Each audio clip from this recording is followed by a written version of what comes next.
श्रीमद् भगवद गीता के 8वें अध्याय अक्षर ब्रह्म ज्ञान योग के इस 17वें श्लोक में भगवान श्री कहते हैं कि सहस्त्र युग पर्यंतम हरियद ब्रह्मणो विदुहु रात्रिम युग सहस्त्रांताम तेहो रात्रि विदो जनाः।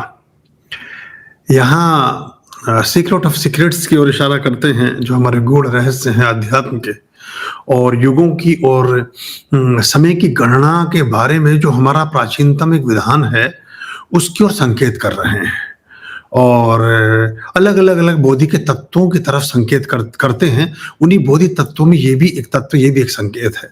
तो कह रहे हैं कि 1000 चक्र के 4 युग, यानी कि महायुग जिसको कहा गया, 4 युग जिनमें समाते हों, ऐसे 1000 चक्र, और उन हजारों चक्रों को अगर एक बिंदु पर समाहित करें, केंद्रीभूत करें, तो उसका महायुग। वो ब्रह्म का जो कल्प होता है, कल्प का एक दिवस होता है, एकल दिवस की संज्ञा होती है उसकी, और उसकी अवधि की ही उसकी रात्रि होती है। यानी जितने दिवस दिन का, जितने अवधि का उसका दिन होगा, उतनी अवधि की रात्रि होती है। और रात्रि और दिवस की जो वास्तविकता है वो वही जान सकता है जो बुद्धि के लिए शरणागत है, जो परमात्मा के लिए शरणागत है, जो अस्तित्व के लिए शरणागत है।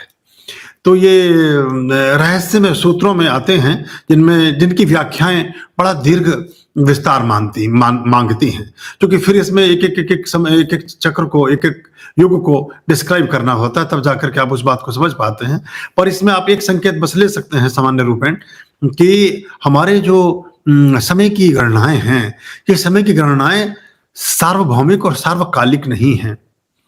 जो समय अभी इस समय भी आप ऐसा मानकर चलें कि उदाहरण के तौर पर अगर हम कंटेम्प्रेरी बात करें, तो हम जहां से बोल रहे हैं या 3:30 बजे हैं, लेकिन जहां आप सुन रहे हैं वहां 7 बजे हैं, कहीं और सुबह के 5 बजे हैं, कहीं शाम के 6 बजे हैं, कहीं रात्रि की मध्य रात्रि है, और कहीं कुछ है।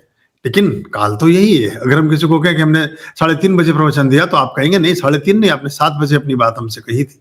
कोई कहेगा नहीं सवेरे सवेरे आप तो 5 बजे आ रहे थे। ये तो काल है, ये तो सूक्ष्म काल और सूक्ष्म 5-10 हजार किलोमीटर की अवधि में ये सारा कुछ फलित हो रहा है। अगर ये लाखों करोड़ों प्रकाश वर्ष की दूरियों का खेल हो जाए, तो फिर इसकी गणनाएं बहुत आमूल चूल ढंग से बदल जाते। तो वो एकदम ही ये काल में जो हम बैक जाते हैं या काल में एडवांस जाते हैं, उस तरह से चीजें होती हैं। कभी कभी हमें लगता है कि काल समय आगे से समय आ रहा है और पीछे जा रहा है, लेकिन वास्तव में समय आगे जा रहा होता है, पीछे से आ रहा होता है।